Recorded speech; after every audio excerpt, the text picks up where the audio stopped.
Hi guys, good day!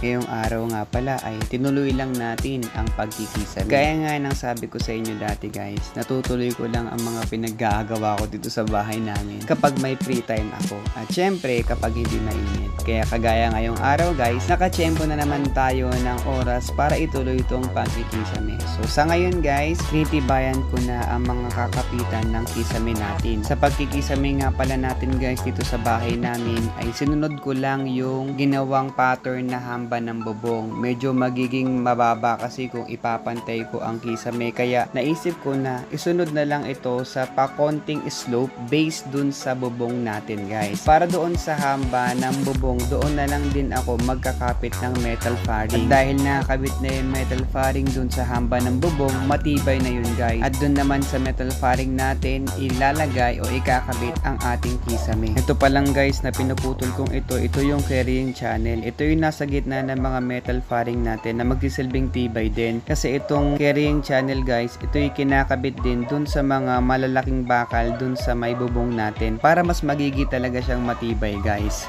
Yun lang muna guys. Salamat sa panonood.